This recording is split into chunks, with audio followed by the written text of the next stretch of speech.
Broussard, have all the allegations over the years, do you think, tarnished this Patriots dynasty? Unfortunately, yes. Because I have great respect for what they've done over the last 20 years. I've said Bill Belichick is the GOAT. Tom Brady is the GOAT. But it's like Barry Bonds. Barry Bonds is the best baseball player I've ever seen. And he never was caught for PEDs. But there will always be a mental asterisk in our mind when we think about Barry Bonds. It's the same thing now with the Patriots. I'm sorry. Because it's not just Spygate, Deflategate, and Scoutgate, or whatever you want to call this, do your job gate.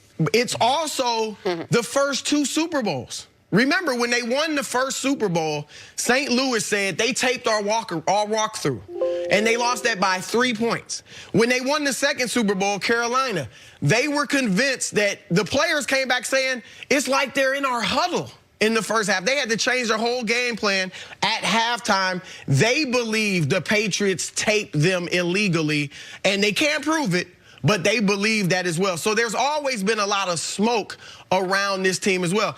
And look, we can debate and talk about, well, did they really get an advantage just by taping something? First of all, if there was no advantage, the league would make it wouldn't be illegal. It would be okay for everyone. Secondly, why are you doing it if there's no advantage? And thirdly, when you are talking about world-class athletes, all you got to do is look at track and field. The difference between gold and finishing out of the medals is like 0.2 of a second. So when any little advantage with world-class athletes, regardless of the sport, makes a huge difference, and you look at their I like the Patriots. I hate to have to say this, but this is a fact. When you look at their Super Bowls, all of them were close. The first 3 were by 3 points each.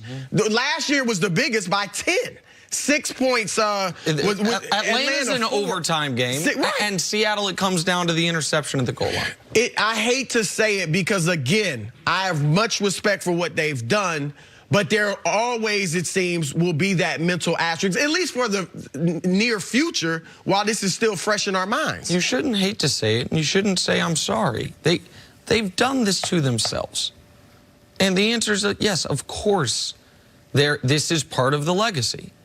Because they have made it part of their legacy. They did not have to. If Spygate, which was as big of a scandal as the NFL really has seen in 20 years, if that was the only thing they ever got pinched for, then maybe, time heals all wounds to a degree. But when you keep ripping the wound open every few years, you're reminded of it. And when, unlike baseball, so here's the thing. With the Astros scandal that we're in the midst of, some of the mitigation has been a lot of people saying, well, everyone does this to varying degrees. There's been none of that defense with New England on any of these things. People don't make the allegation our communication, quarterback to coach, goes out at the most inopportune times when we're playing in Soldier Field. They say, happens when we're at Gillette. People don't say it felt like they knew what we were doing unfairly against the Seattle Seahawks. They say it about the New England Patriots. There wasn't another team that went an absurd, and I wish I had the numbers in front of me, 40 games fumbling the ball 1 time in the midst of a deflated football scandal with the Jacksonville Jaguars. It happened with the New England Patriots. And Orlando Skandrick was on the Herd yesterday and talked about that there was beliefs the Patriots would send employees to go to hotels to see if they could find leftover playbooks and stuff. How about this? I defend them on that. I support them on that. You know what?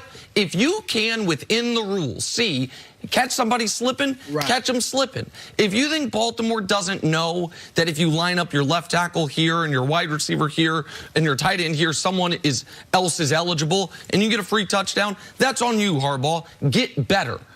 But we are all supposed to be playing by the same set of rules. And the argument that some people make is, well, they didn't need to do this. And I thought Mina Kimes made a great point yesterday.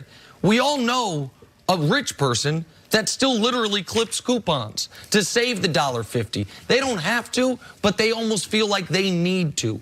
At some point, this became part of how New England does business. It is, and when you have the same coach there for 2 decades, we talk about the infrastructure, the structural advantage they have by having the same infrastructure, by being able to pull on all these years and years of film and of experience.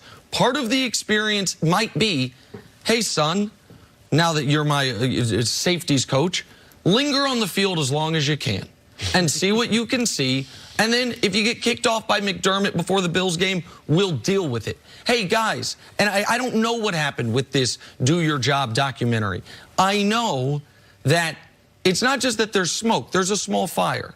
And the problem is this building got burnt down by arson 10 years ago. It got burnt down by arson 5 years ago. And now that same building's on fire again. Maybe someone left the eggs on too long. Or maybe it's the same damn thing. And so to me, of course, it's part of the legacy. And it's not the biggest part, but it is a big part. What is there any allegation surrounding the Steelers of the 70s, the Niners of the 80s? Like, is there one that I don't know about?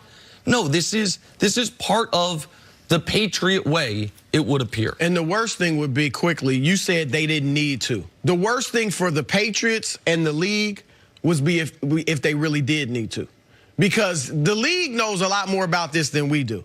If they really did need to and wouldn't have won without it, that's even worse. And folks saying, well, for the Bengals, why would they do it against the Bengals? Because that's a big Patriot fan defense.